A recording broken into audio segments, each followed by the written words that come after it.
How many brothers fell victim to the street? Rest in peace, young nigga. There's a heaven for you. Be alive if I told you that I never thought of that. My niggas, we the last ones left. But life goes on. How many brothers fell? Teaching was not the career that I envisioned for myself, but after several years of scapegoating, I finally came to a clear understanding of how important this experience could be for my life. I mean, after all, who makes the biggest impact on our youth, our future leaders, our future caregivers, our future doctors, lawyers, our future craftsmen, our future business people? Teaching is an important career that I didn't enter into lightly. I knew the impact that it made on lives. I remember the impact that my teachers made up on my life. So when I decided to be a teacher, I was fully aware of all that it would entail. My initial concern was at first fearing the hardship of dealing with teenagers, but soon upon actually entering the field, I learned that the real hardship would be balancing the many roles that falls upon teachers. The hardest is balancing the idea of being able to save every student. Now, I guess it's just that compassionate part of us.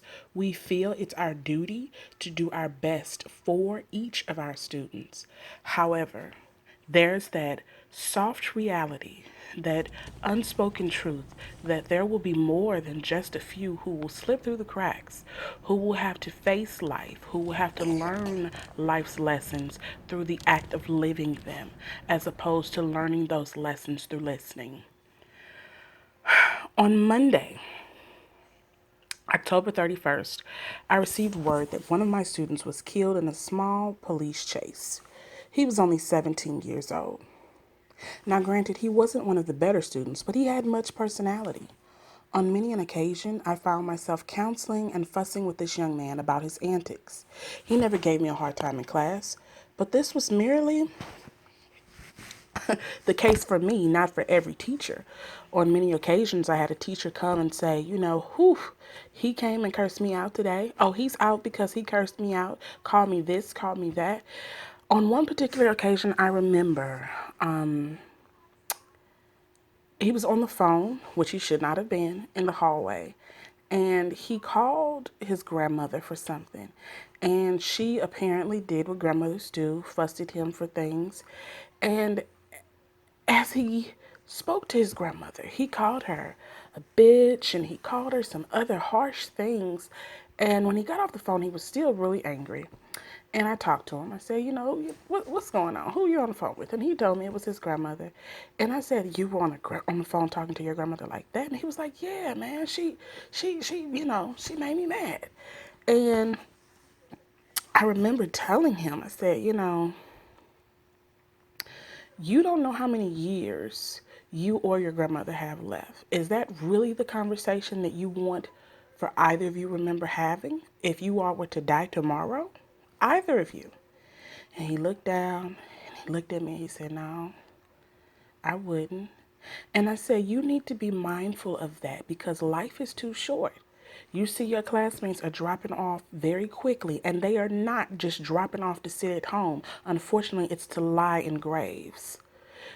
You need to be mindful of that.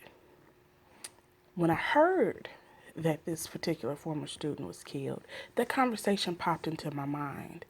And a part of me began to weep, not just because he died, but because he didn't have the opportunity to understand how to live.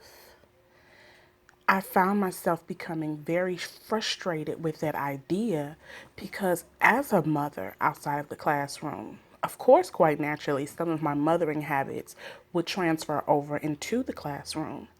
And so to see this young life, this potential, be ripped away because of misguidance, lack of direction, it hurts.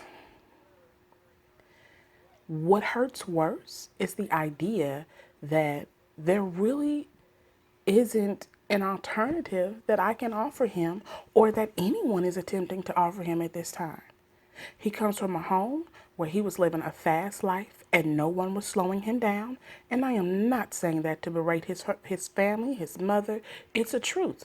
His mother may have done the best she could with what she had, but it wasn't enough.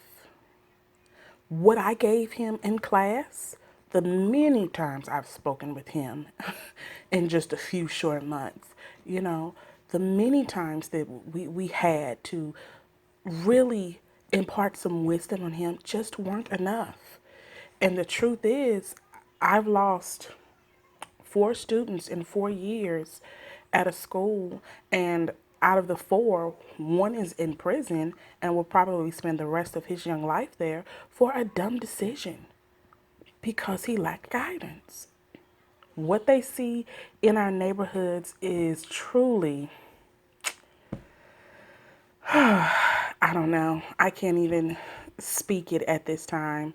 I have a young black son, and I fear the things that I see the young black boys in my school exhibiting. But what can we do? What can I do? Where is that hope for tomorrow? I don't know. Something's got to give. But I tell you this, trying to balance life, motherhood in both in both arenas is one that will carry with me always. One that I will be frustrated with always. And one I pray will come with a better understanding as days